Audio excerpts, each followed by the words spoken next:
Querida igreja, a paz do Senhor Jesus. É uma alegria estar aqui mais uma vez.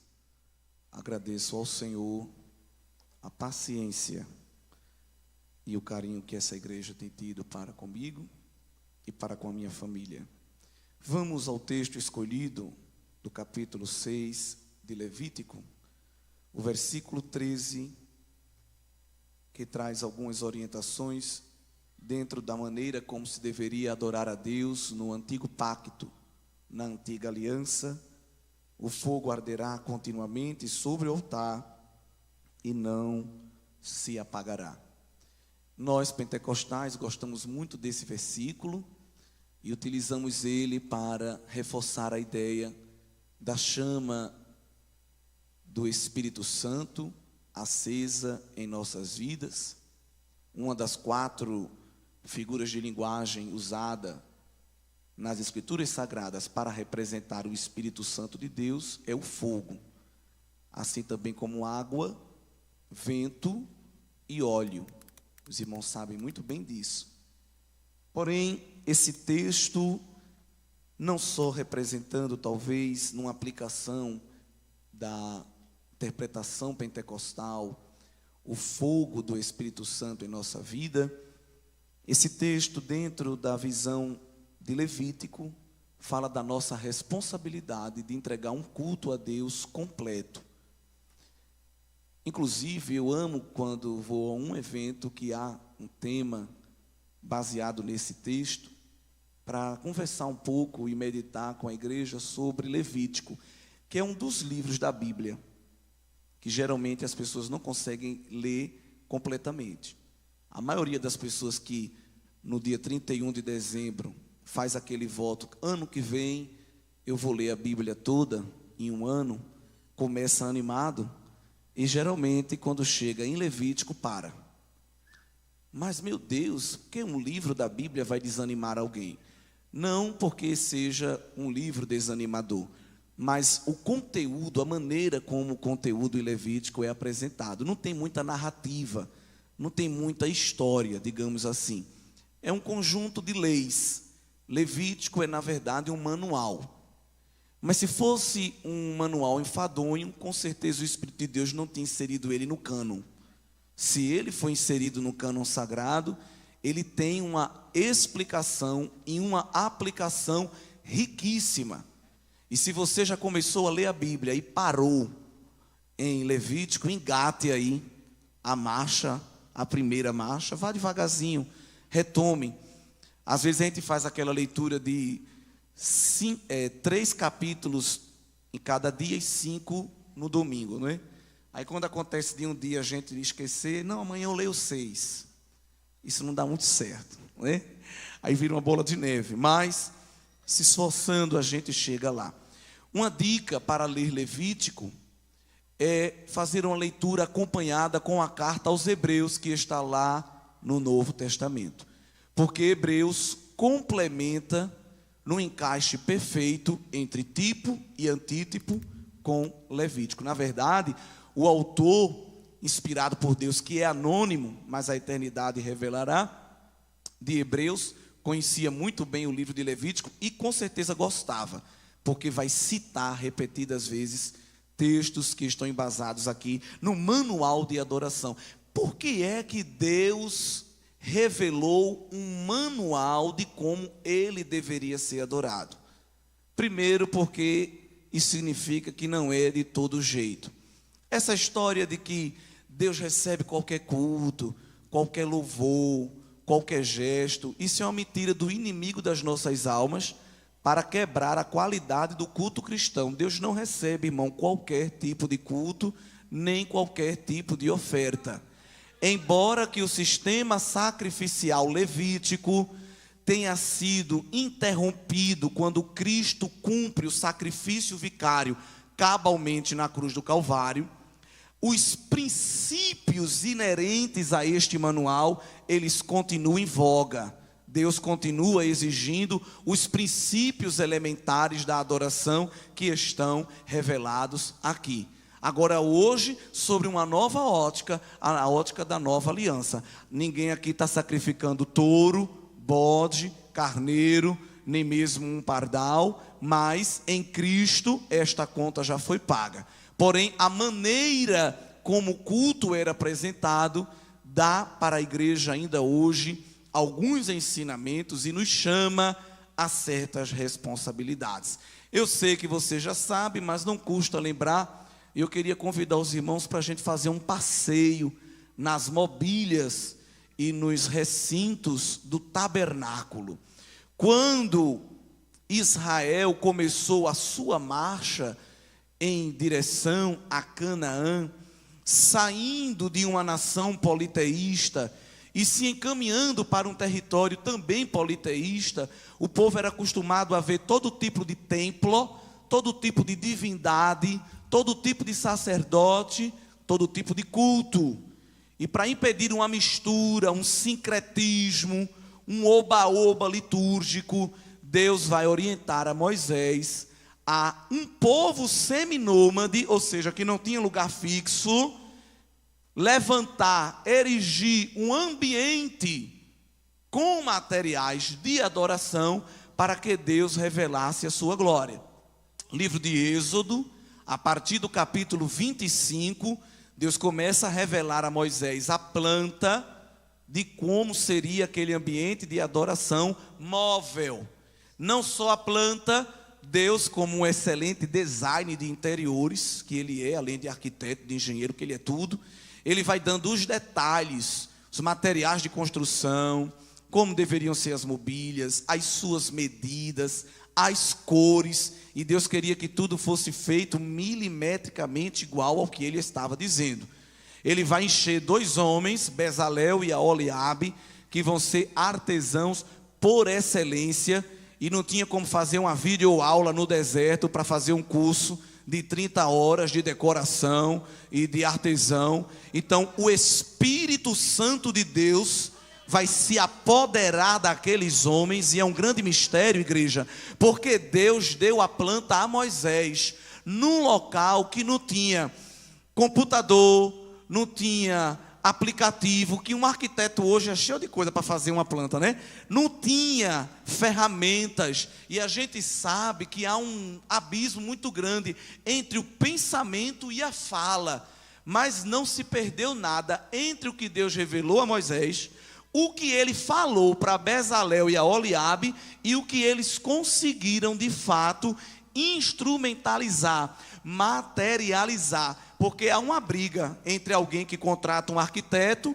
e depois chama o pedreiro. Olha, essa parede não era assim, mas o arquiteto fez para depois arrumar briga com o proprietário, o pensante e o pedreiro. Você fez errado, a culpa é de fulano, a culpa é do Beltrano. Ninguém vai ver essa conversa entre Moisés e os artesãos, porque quem estava coordenando aquela obra, com todo respeito, não era um arquiteto e nem era um engenheiro, era esse Jeová que tem tantos títulos que a nossa irmã falou, e o Espírito de Deus estava ali coordenando para que as coisas fossem acontecendo na maneira que Deus queria. E aí, irmãos, o Senhor vai dar para Moisés requisitos, e evidentemente os requisitos eram muito altos, e o povo estava no deserto, não tinha armazém de construção, não tinha loja de mobília, e Deus vai usar o que o povo tinha, e vai ser colocado um aviso para que cada um traga oferta. Nosso nobre presbítero estava dando uma palavra introdutória sobre oferta aqui, e Moisés não precisou falar muito. Veja que coisa interessante. Hoje a gente vai recolher uma oferta no culto, tem lugar que a gente tem que pedir até desculpa porque está fazendo isso, de tão difícil que é o tempo que nós estamos vivendo, né? A gente tem que ser todo cuidadoso, porque é um tempo muito difícil. Mas Moisés deu a ordem: olha, o Senhor mandou vocês trazerem aí o material que está ao vosso alcance para se transformar em material de construção para o tabernáculo. Inclusive, Deus vai pedir às mulheres algo que para elas envolveu muita renúncia. o protótipo de espelho, e mulher gosta de se olhar no espelho, e Deus disse: traz esse cobre para cá, que vai virar ferramenta de adoração, né? Se fosse hoje, pedisse uma chapinha a uma irmã, um secador, alguma coisa assim, ai meu Deus, eu vou viver como? Ali não teve isso, elas doaram, elas entregaram. E eu quero dizer aos irmãos que aconteceu algo histórico, vocês sabem, mas não custa lembrar. Eu não sei, irmão, se isso já aconteceu mais alguma vez na história, mas o livro sagrado de Êxodo registra que Moisés teve que botar um aviso no mural, proibindo o povo de trazer mais oferta. Veja que coisa, eu nunca vi isso. Se aqui em Upanema já aconteceu, os irmãos me digam, que eu vou me alegrar muito em saber. Mas aonde eu passei nesses meus poucos 30 anos, geralmente o aviso é para complementar. Mas o que Deus permitiu Moisés colocar está no livro do Êxodo, capítulo 36, verso 5. E falaram a Moisés dizendo: o povo traz muito mais do que basta para o serviço da obra que o Senhor ordenou se fizesse. Então mandou Moisés passar uma voz pelo arraial, porque não tinha como mandar áudio no zap do grupo da igreja, dizendo: nenhum homem nem mulher faça mais obra alguma para oferta alçada. Assim o povo foi proibido de trazer mais. Coisa terrível que fica de ensino aqui para a gente, né? Aquele crente que ele dá um dízimo, e me permita, o pastor está aqui, eu não estou ensinando a igreja, mas eu estou falando da palavra. Tem gente que dá dízimo e pensa que é taxa de mensalidade, né? Se você pedir para ele cooperar e pegar um copo d'água, eu já dei o dízimo. Você deveria ler 36 de Êxodo. E aí o povo se alegra. Aquele material vai começar a se materializar em instrumentos com utilidade, e aquilo que Deus mostra a Moisés vai começar a ser erigido. E aí Deus levanta aquele tabernáculo, ainda não era o templo, porque eles não tinham lugar fixo, e ele era composto de 3 regiões: o átrio externo, o lugar santo e o santo dos santos. Havia um muro feito de lona que separava o ambiente externo do interno, uma porta central. Quando se entrava naquela porta, se tinha acesso ao átrio, de maneira geral, onde ficavam os sacerdotes, descendentes dos levitas, oficiando o ministério de trabalho, de entrega de oferta a Deus, e a tenda, que era subdividida em 2 recintos: primeiro, o lugar santo, e segundo, o santo dos santos, ou o lugar santíssimo, separados por um espesso véu. Tão grosso o véu que vai ser feito até lá no templo, que os historiadores dizem que se colocassem 2 cavalos em direção oposta, puxando este véu, não conseguia rasgá-lo, porque ele tinha 1 palmo de espessura, de grossura, fora a sua altura. E é tremendo, porque quando Jesus dá o brado na cruz do Calvário, a primeira coisa que ele pede ao Pai não é uma orquestra de anjo tocando, nem a coroa dele de volta, nem a sua glória transfigurada. A primeira coisa que ele faz é, com seu poder, rasgar o véu de alto a baixo.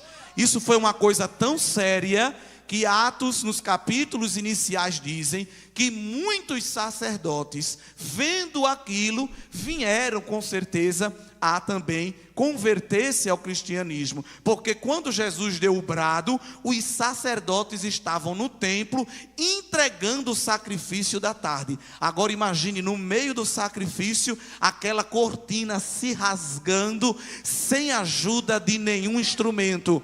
Era Jesus dizendo: as sombras das coisas futuras se completaram. Agora é tempo do povo sair do átrio e do lugar santo e entrar no Santo dos Santos, porque não haverá barreira para a igreja me adorar na presença do Pai Celestial. Mas no Antigo Testamento não era assim. No deserto, quando alguém ia adorar a Deus, não podia entrar naquele tabernáculo. O adorador levava a sua oferta porque Deus ordenou que ninguém poderia comparecer diante dele de mãos vazias.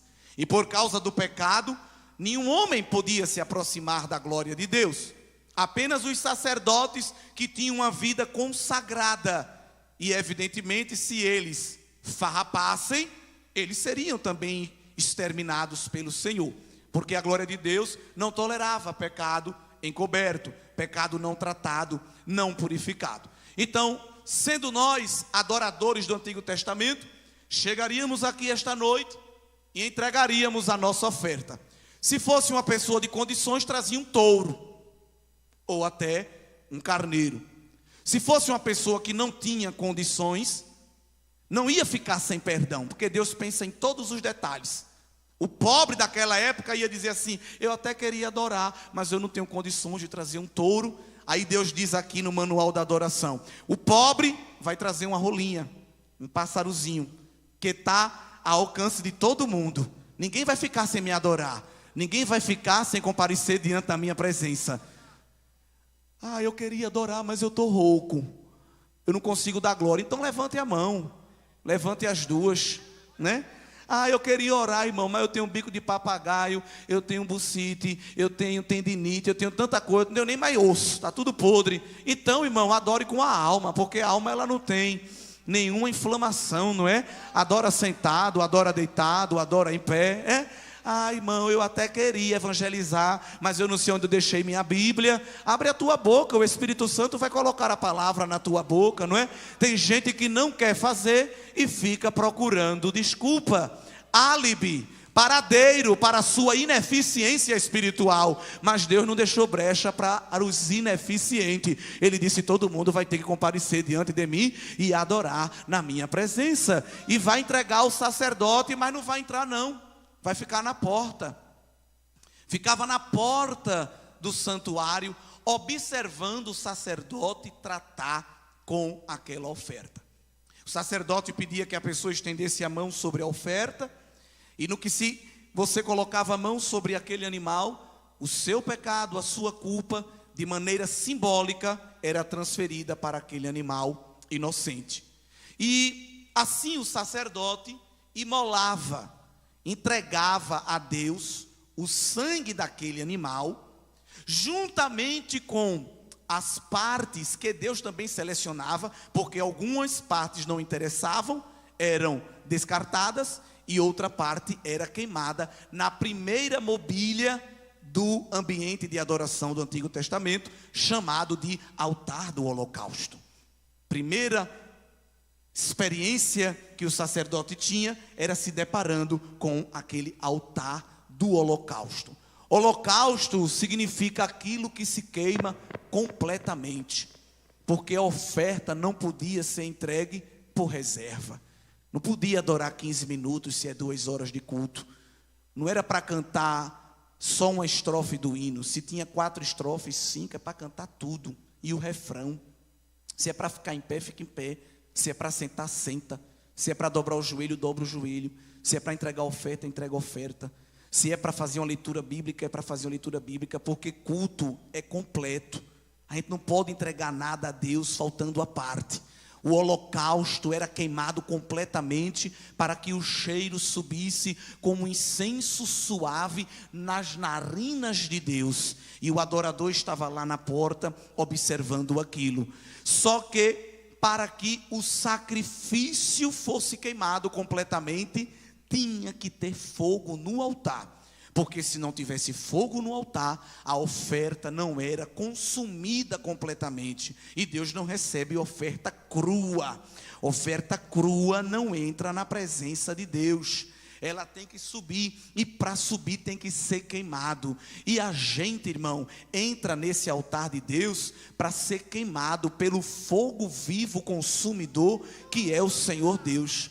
Deus não tem fogo não. O autor aos Hebreus diz que Deus é fogo consumidor. Então o primeiro lugar que o crente se depara no momento do culto é com a chama viva da brasa de Deus. Se ele chegou cheio de carne, Jeová diz: eu vou te queimar todinho agora. Vou queimar os olhos, vou queimar a língua, queimar as mãos, queimar os pés, queimar a mente, queimar o coração, os sentimentos, as vontades. Ah, irmão, eu até canto aqui na igreja, mas lá fora é cultura, né? Eu gosto de um pagode, eu gosto de um axé. Tu tá é cru, tu estás igual um dos descendentes de Jacó, que Deus disse que era um bolo queimado pela metade. Era um bolo meio cru e meio queimado, que era aquele pão sírio, que parece uma pizza. Se colocava uma brasa sobre a pedra quente e colocava aquela massa. Depois que um lado assava, se virava para queimar o outro. Jeová disse: vocês estão queimados só um lado, o outro está cru. E às vezes tem alguém assim na presença de Deus também, não é? Dá um glória a Deus aqui ou ali, você olha, pensa até que é espiritual, mas o resto do dia, o resto da semana, o resto do mês é carne pura. Não tem como entrar na presença de Deus e desfrutar da glória dele se não passar pelo fogo. A primeira coisa de Deus num culto para recepcionar o crente, com todo respeito, não é um crachá, não é como é o seu nome, não é qual cadeira você quer sentar, onde está a sua credencial. A primeira coisa de Jeová é uma chama abrasadora que julga a minha e as tuas obras quando a gente entra na presença dele, porque na presença dele ninguém se esconde. Aqui não precisa de raio-x, nem de PET scan, nem detector de metal, porque quem detecta os pecados entranhados e escondidos é a chama viva de Jeová. Chega aqui com aparência de crente, o fogo de Deus de Jeová queima tudo e não sobra nada, porque Deus, ele quer ver a essência. Mas quando se tem essência, a carne queima, a oferta ela é completamente consumida e o aroma da adoração começa a subir com facilidade no trono da graça. Mas é preciso estar envolvido no fogo. Crente que não tem fogo, o culto dele custa a subir. Ele precisa de que o cantor cante, que o pregador pregue, que o profeta profetize, que o tocador toque. Ele precisa que alguém lhe ofereça alguma coisa, que alguém mande tocar nele, que alguém mande balançar ele. Porque não tem chama, ele não está perto do fogo, ele está fora do altar. Mas o crente que está no altar de Jeová, no altar do holocausto, e a fumaça viva já está lhe incendiando, você olha para ele, já tem aroma de adoração. Já tem lágrima caindo nos olhos, já tem face encurvada diante de Deus, né? Aí o carnal quer conversar, o carnal quer chamar a atenção dele, quer falar da temperatura, quer falar do barulho, quer falar da altura do som. Mas minha filha, eu já estou em outro nível, eu não estou nem percebendo mais isso, porque eu já estou na sala do trono. Aleluia. Oh, como tem crente, irmão, que custa a aceder e a ascender à sala do trono, porque não tem fogo. Se você manda ele se levantar, ele reclama porque está em pé. Se ele fica o tempo todo sentado, ele reclama porque está sentado. Se você pede para cantar determinada música, ele diz que não gosta daquela. Se é para cantar outra, ele diz que não sabe. Difícil movimentar as águas deste altar, não é?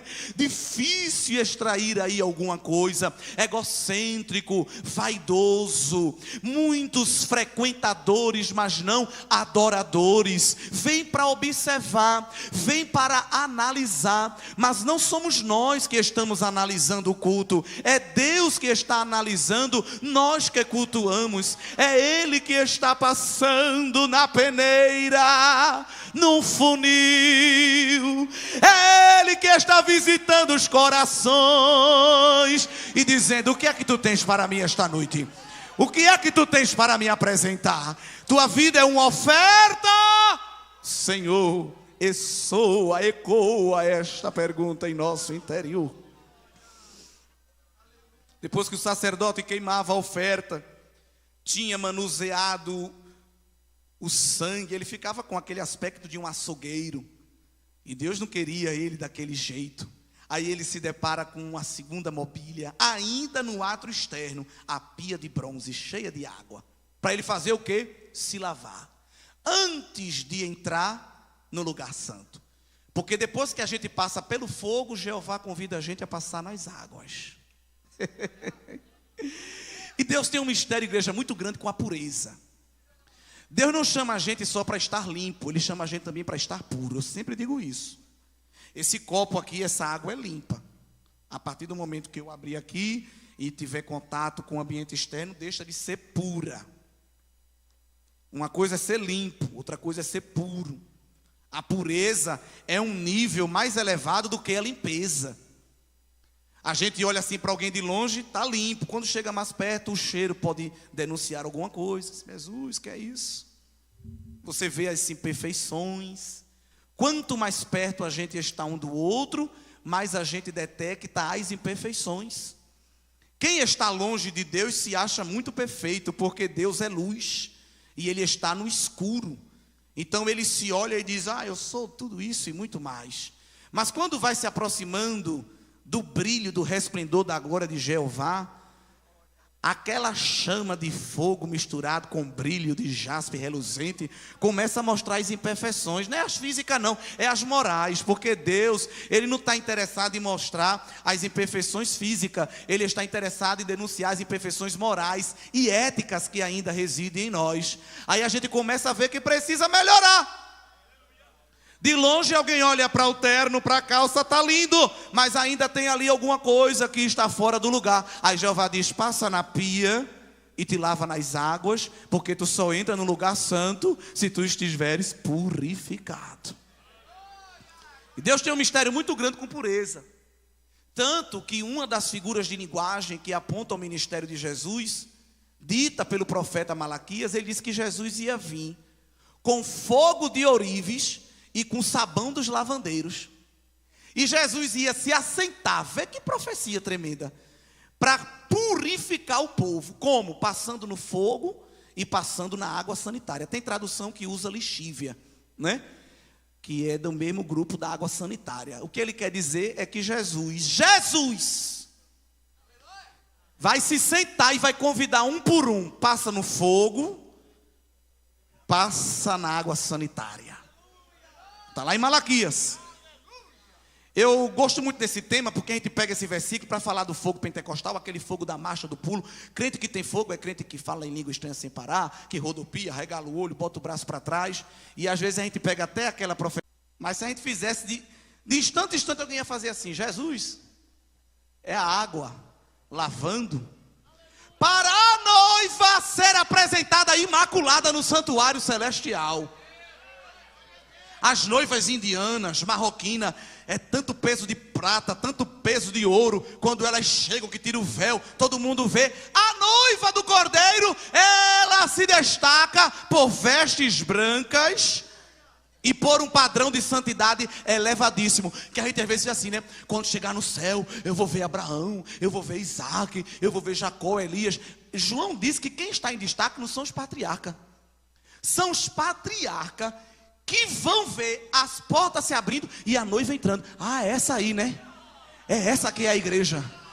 É esse o mistério que estava oculto, é esse o povo. Não é a gente que vai ficar abestalhado com Abraão, não. É Abraão que vai ficar maravilhado com a beleza da santidade da noiva do Cordeiro.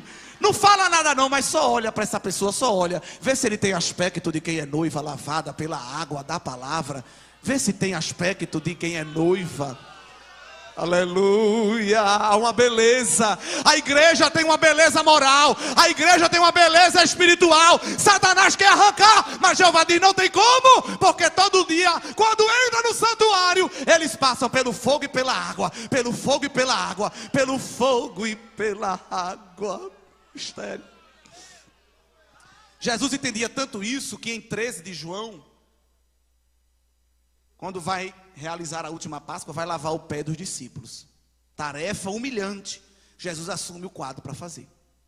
Lava todos os discípulos e deixa por último o impossível do Pedro. Não foi aleatório isso. Todo mundo envergonhado deixou Jesus lavar os seus pés, mas calado. Quando chegou na vez de Pedro, ele disse, não, Senhor, o Senhor não vai lavar meu pé. Jesus, irmão, foi muito longânimo. Travou um diálogo. Lavar a roupa. Vê na nova o que é que a gente tem que lavar. Eu não sei se vocês lavaram. Eita Deus. Hebreus 10. Aleluia. Hebreus 10, verso 22. cheguemo-nos com verdadeiro coração e inteira certeza de fé, tendo o coração purificado da má consciência e o corpo lavado com água limpa. Então no Antigo Testamento lavava só corpo, roupa. Na Nova Aliança, Jesus está convidando a gente a lavar, a consciência. Se você, minha irmã, meu irmão, jovem, está aí sentado no culto e uma pessoa passa no meio do culto e você olha assim para os pés da cabeça. Sou mais eu. Você perdeu o seu culto.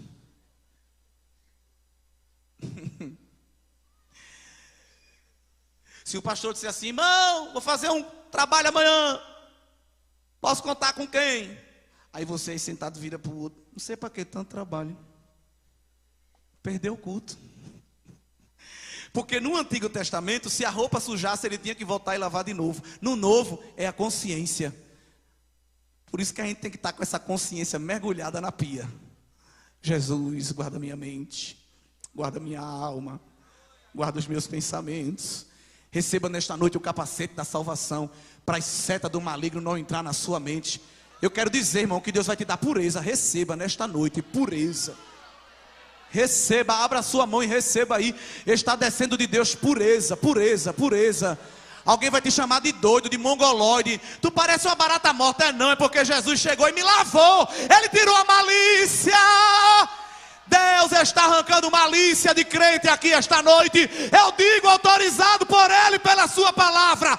Ele está lavando o nosso interior. E a gente vai ficar bem leve, bem leve, bem leve. O que é isso, irmão? Oh, meu filho, eu já estou no céu. Eu já estou no céu, porque o Senhor me lavou completamente. É outro nível espiritual. É preciso deixar essas coisas registradas no caminho para a glória de Deus. Depois que ele se lavava, agora ele podia retornar à sua marcha e entrar no lugar santo. E aí quando ele atravessava aquela primeira cortina, ele ia se deparar agora com um conjunto de 3 mobílias. E algo muito lindo. Assim que entrava ao seu lado esquerdo um candelabro, um castiçal, sempre aceso. À sua direita a mesa com os pães da proposição. E à sua frente o altar do incenso. Ali o sacerdote entrava toda vez que alguém lhe entregava. Pensava que Deus ia se calar, que Deus não ia falar, que tudo estava perdido. Ele sempre quebrava o silêncio e aparecia falando. Mesmo em tempos em que ele estava reprovando o homem. No tempo que Eli era sacerdote e deixava os seus filhos cometerem todo tipo de atrocidades dentro do ambiente de culto, profanando imoralmente o santuário do Senhor, a adoração, a oferta, e fazendo vista grossa. A palavra de Deus se tornou rara, porque Deus, quando rejeita um povo, uma das características é ele deixar de falar com aquele povo. Mas Deus nunca fica sem testemunha na terra, ele sempre tem alguém. Pode ser o tempo de maior crise, como esse que nós estamos vivendo, sempre tem um arauto de Deus na terra. E naquele tempo foi Samuel. Deus levantou Samuel. Não tinha profecia assim em todo canto não, mas Samuel profetizava. E de Dan até Berseba, todo mundo sabia que quando Samuel falava, o texto bíblico diz, Deus estendia a mão e não deixava nenhuma palavra de Samuel cair em terra. Vê que mistério. Quando Samuel falava, Deus fazia assim, ó. Se um anjo perguntasse, que foi Deus? Não, é Samuel que está falando. Eu vou sustentar a palavra que está saindo da boca dele, porque ele é meu ungido. Deus tem compromisso com quem tem compromisso com ele. Diferente desses profetas de gelatina, de isopor, que não ora, não jejua, quando pega o microfone já quer profetizar. Vai para o final da fila, rapaz. Vai aprender a ser crente. Não vem no culto de doutrina, não vem no EBD, não lê Bíblia, mas quando pega o microfone eu estou sentindo, eu estou vendo, eu ministro, eu determino. Você não faz nada. Você está precisando de uma cajadada de Jeová. Mas Samuel conhecia a Bíblia. Samuel orava. Samuel ouvia Deus falar de madrugada. A lâmpada do templo ainda estava acesa quando ele ouviu a voz bradar: Samuel, Samuel. Aleluia. Quando o povo de Deus foi levado cativo para a Babilônia, que procuraram a imagem, o poste ídolo do Deus Jeová para destruir, porque se acreditava que quando se destruía a imagem, se destruía o Deus. Só que Deus já tinha dito em 20 de Êxodo: eu não quero banner meu, eu não quero foto, não precisa fazer não. Deus é tão grande que até sem foto ele aparece. Todo mundo sabe quem é ele. Esse Deus é grande. Quando Nabucodonosor e seus capangas chegou procurando o que não tinha imagem, aí disse: destrói o templo, porque destruindo o templo, destrói o Deus deles.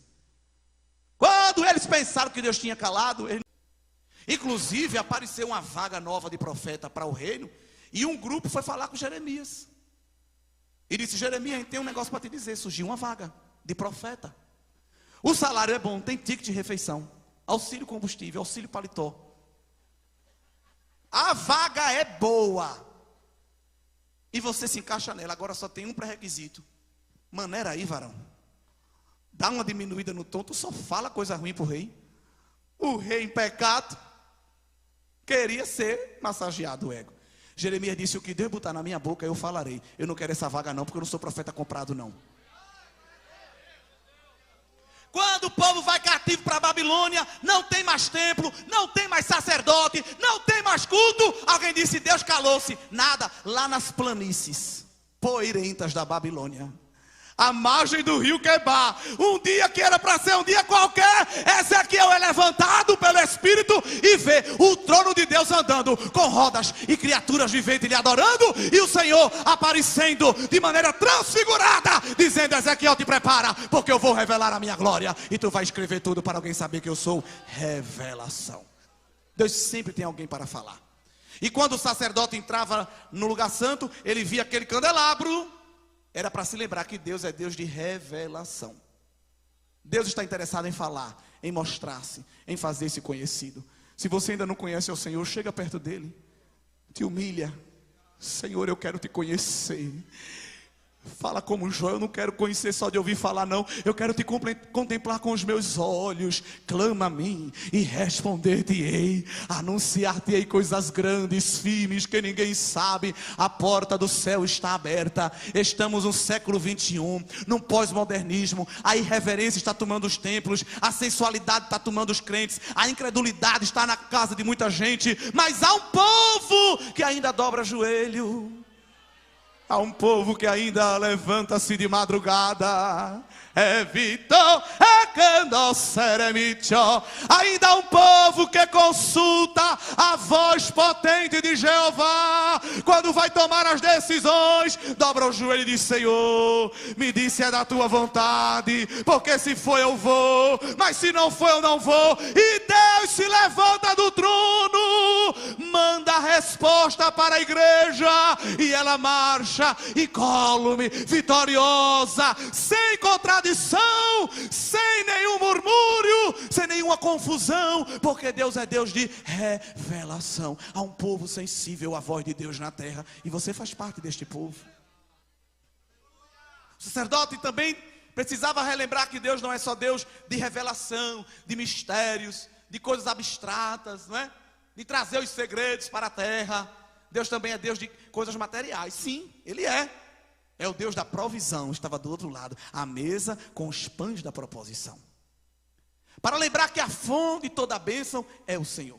É o Senhor quem cuida de um povo que estava no deserto e não tinha padaria, mas 6 vezes ao dia, aleluia, descia do céu um pão muito gostoso, que nenhum chefe de gastronomia sabia fazer, tanto que o nome daquele pão era: que é isso? Porque maná no hebraico é: que é isso? Ninguém sabia. Tem algum chefe de gastronomia? Olha, eu fiz aqui as análises de todas as propriedades organolépticas e não estou conseguindo identificar o que é. Só sei que é bom, é gostoso, é doce. Aleluia. Oh Deus. E Deus disse: no 6º dia vocês vão guardar o dobro, porque no 7º ninguém trabalha, é só para descansar. E o pão não vai mofar, eu vou cuidar do pão. O fungo e a bactéria está no ar, mas ele não vai decompor, porque eu sou a vossa provisão. Aí o povo reclamou: mas comer pão com pão? Negócio sem graça, porque o povo era murmurador, irmão. Aí Deus fez uma mudança na rota migratória das aves codornizes, que vinha do deserto para fugir do verão escaldante, ia lá para o Báltico, lá para o norte da Europa, para repousar um pouco. Mas quando o Criador manda, ele muda até o habitat, muda o nicho ecológico. Ele mudou do corvo que levou o sanduíche para Elias. Que corvo é ave de rapina e ama comer carne. Ama. Mas o corvo salivava. E se corvo falasse, acho que ele dizia: ai, se eu pudesse.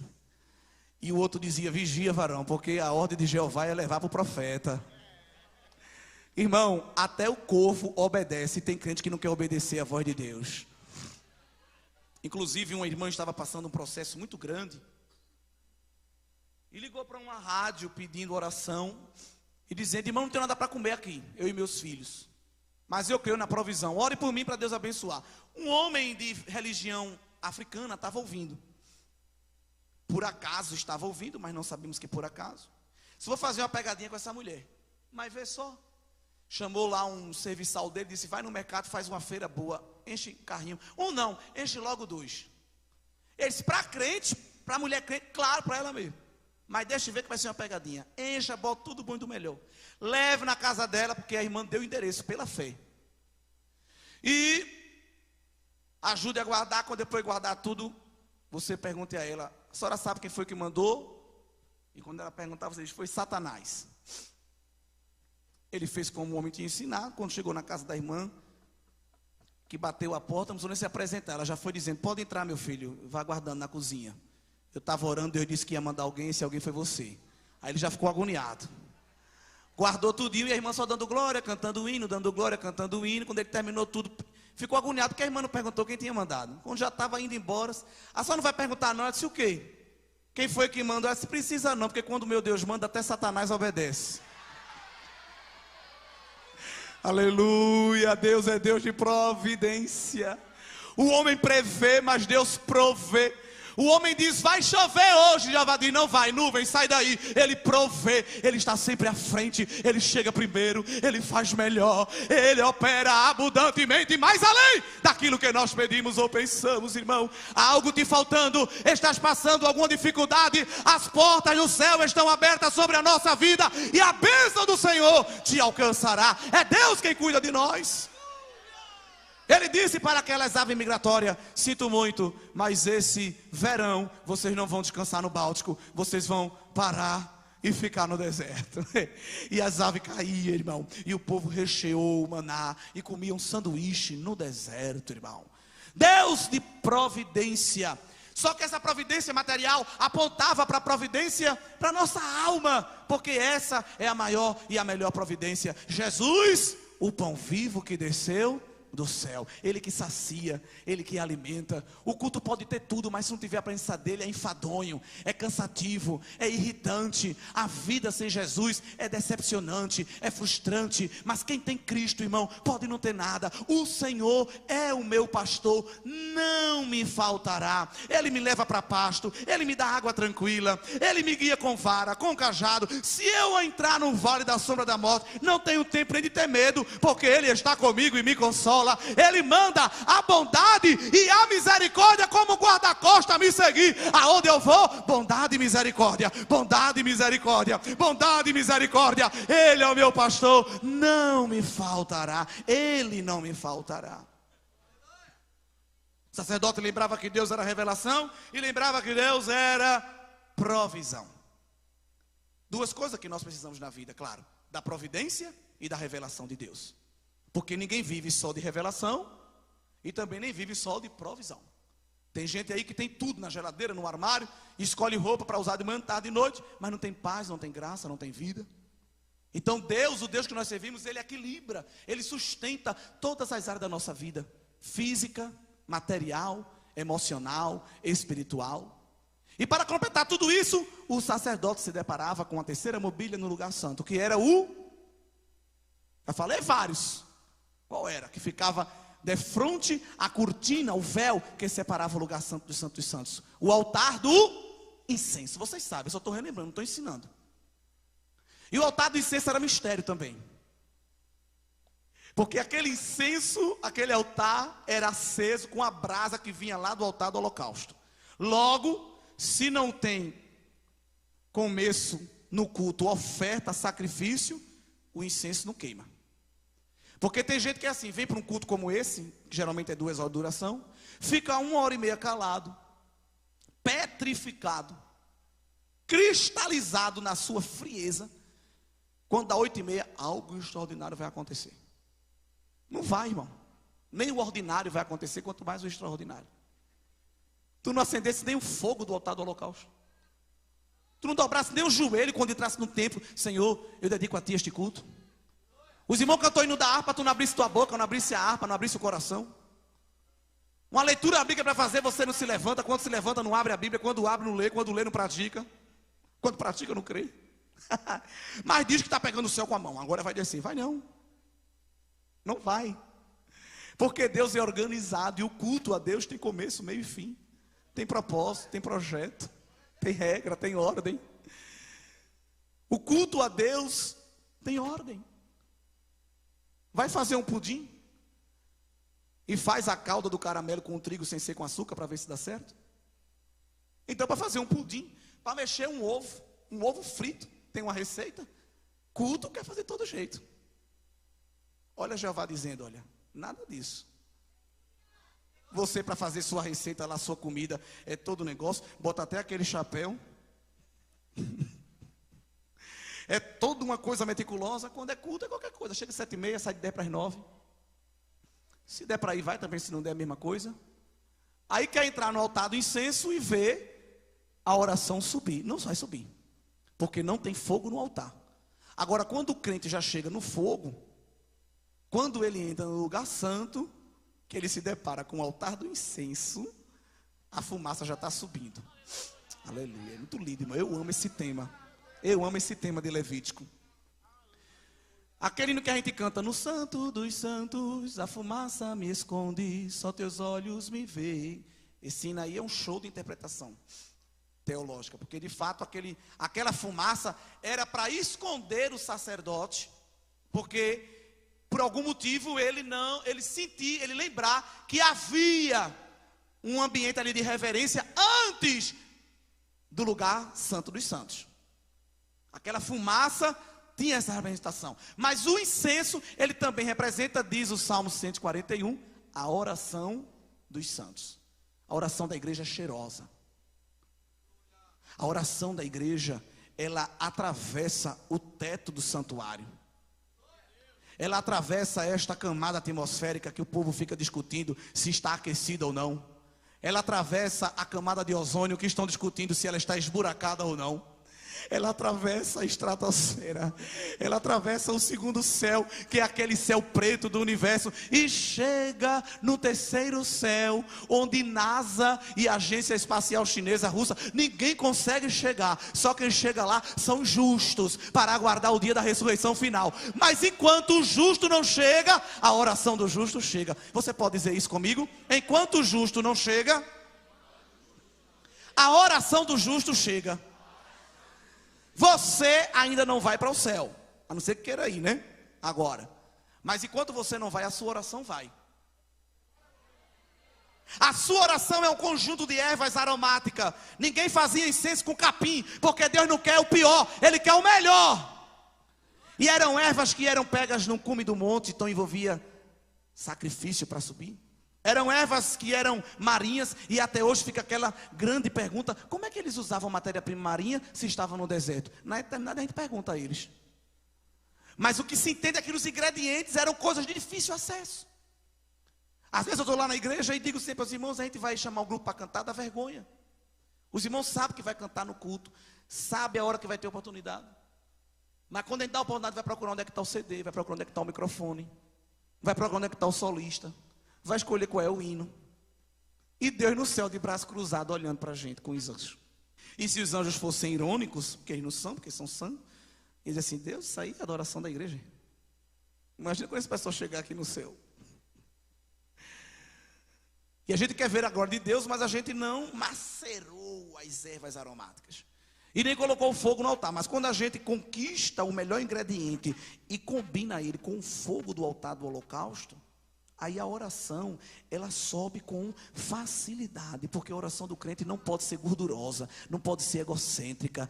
Tem que ser como a oração de Elias. Elias não disse assim lá no Monte Carmelo: Deus, Mostra que tu é na minha vida. Não, ele disse: Senhor, faça todo este povo saber que tu és Deus em Israel. O altar de Baal seco não pegou fogo. O de Elias encharcado queimou o altar, queimou o sacrifício, queimou as pedras, a madeira e lambeu, irmão, até a água que estava na valeta, porque quando a igreja sobe o incenso da oração, a glória de Deus desce como resposta efetiva na vida da igreja. Muitas vezes a gente preenche as caixas de e-mail, os áudios do WhatsApp, a gente vai e procura tantos meios de expressar as nossas vontades, e o Senhor está convidando a gente a entrar no lugar santo e queimar o incenso da oração, gastar tempo conversando com Ele. Senhor, eu estou aqui, Deus. Eu não sei nem o que eu falar, mas eu quero só estar perto de Ti. Não te preocupa não, o Espírito Santo chega com gemidos inexprimíveis e começa a traduzir aquilo que tu não consegue falar, e vai falando para o Pai. Os anjos, porque é um trabalho sincronizado. Apocalipse disse que os anjos chegam, não é com tapa-ué, nem com pote hermeticamente fechado, é com taças de ouro. Claro que isso é um simbolismo, para como um recipiente guardar as orações. Eita, a igreja está orando. Taça de ouro recepciona a oração dos santos. E não é o Sedex que vai levar para lá, nem nenhuma transportadora logística. Apocalipse 5 diz que os anjos chegam no trono da glória e deposita a oração da igreja que subiu do altar de incenso. Erva aromática, mais fogo. Fogo e erva aromática. Dedicação e renúncia. Renúncia e dedicação. E Jeová presente dizendo: eu vou fazer essa oração subir. Eu vou fazer essa oração chegar no trono da minha glória, e ela não vai ficar só lá arquivada, não. Eu vou traduzir esta oração em resposta. E há 3 maneiras de Deus responder a oração da igreja. Deus responde a oração da igreja se inclinando, num ato de atenção. Há outras situações que o texto bíblico diz que Deus se levanta. E há situações tremendas em que Deus nem se inclina e nem se levanta. Ele desce e vem pessoalmente marchando ao encontro da noiva para responder o incenso aromático que subiu na sua presença. Olha, irmão, o Espírito de Deus é quem está aqui. E eu saí de casa de 8 horas da manhã, dirigi até chegar aqui na porta da igreja mais de 6 horas da noite. E vi o caminho todo macerando essa mensagem no meu coração.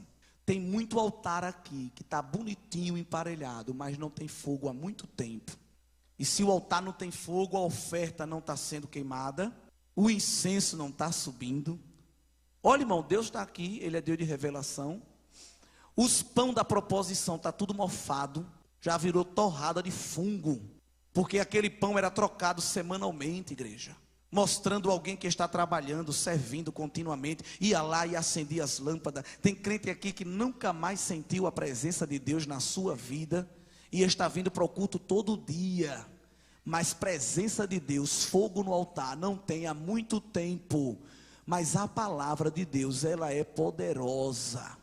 E Satanás, ele está indo com as aves de rapina hoje, tudo embora, porque como Abraão, a gente está enxotando elas e dizendo: vai-te embora, sai daqui distração, sai daqui incredulidade, sai daqui frieza, sai daqui perdão não liberado, sai daqui perdão que eu não liberei, pecado que eu não confessei, sai, impureza, sai.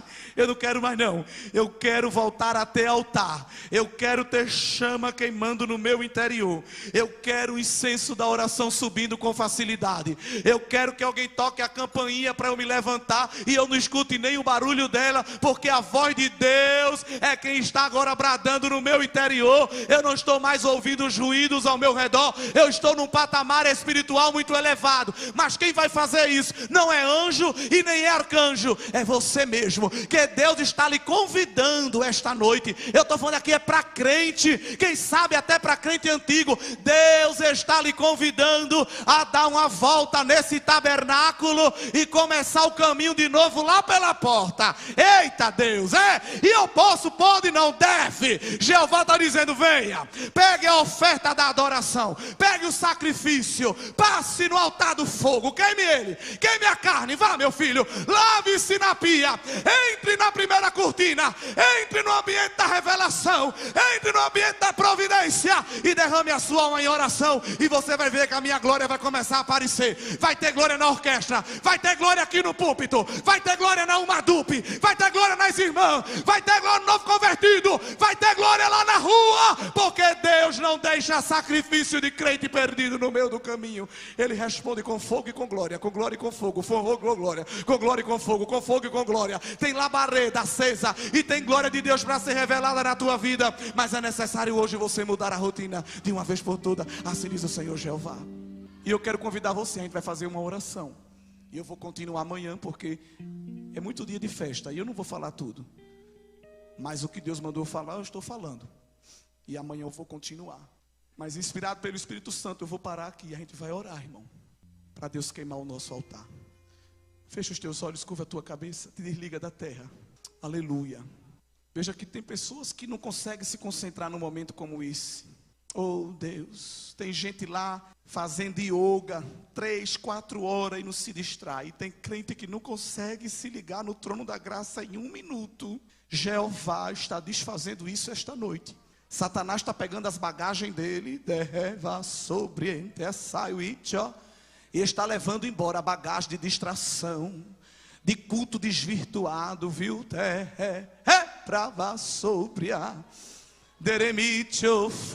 Viu, pastor? Deus está renovando altares aqui neste lugar, neste recinto.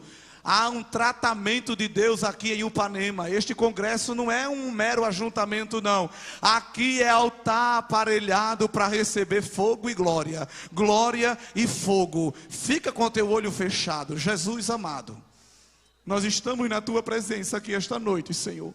Há uma nuvem de glória aqui sobre esta igreja. Aqui tem crente com altar, Deus. Aqui tem crente que passa no altar da brasa.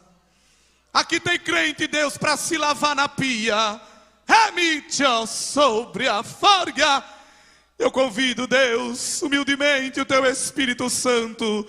Toca nesse crente agora. Faz ele sentir o teu renovo, Deus. Porque o culto ao Deus vivo não precisa de muita coisa, só precisa de um coração quebrantado. Esse coração, Deus, esse coração, Senhor, que se humilha na tua presença, toma ele agora. Abraça a alma deste crente. Se há algo de impureza em nós, lava.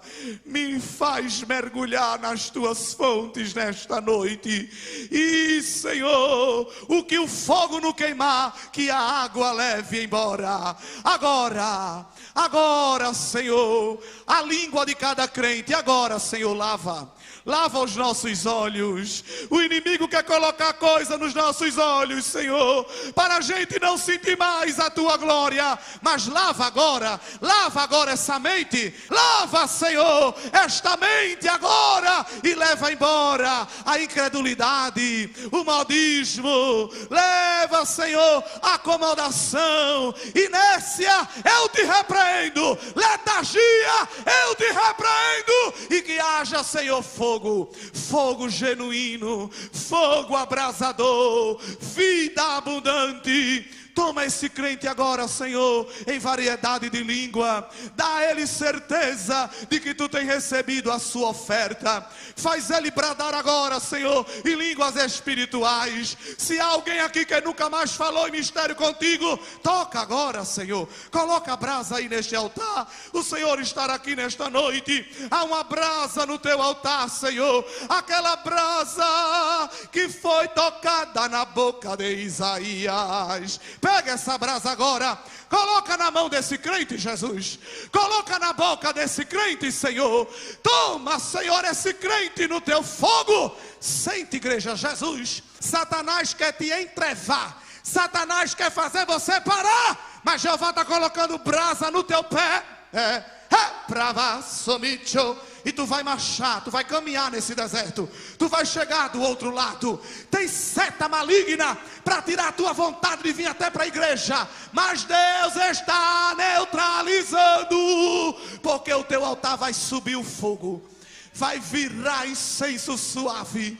Vai chegar nas narinas de Jeová. Uma dupe seja incendiada pela brasa verdadeira. Brasa que não se acaba quando o culto acaba. Brasa que não se apaga quando o culto termina. Vai para casa envolvido no manto. Vai para a faculdade envolvido no mistério. Chega lá na tua faculdade como a brasa viva de Jeová. Porque Deus não quer crente como isqueiro. Deus quer crente como altar. E altar tem fogo de manhã e tem no entardecer. Tem oferta para ser entregue. E tem sacrifício sendo aceito pela majestade santa. Assim diz o Senhor Jeová. Se essa palavra falou com você, compartilhe com alguém que precisa ouvir. Deixe um comentário ou seu pedido de oração. Estamos juntos em fé. Não se esqueça de curtir e se inscrever. Isso é essencial para que essa mensagem alcance ainda mais vidas. E se desejar apoiar este canal, basta clicar em Seja Membro e fortalecer nosso trabalho de levar a palavra de Deus. Deus te abençoe poderosamente.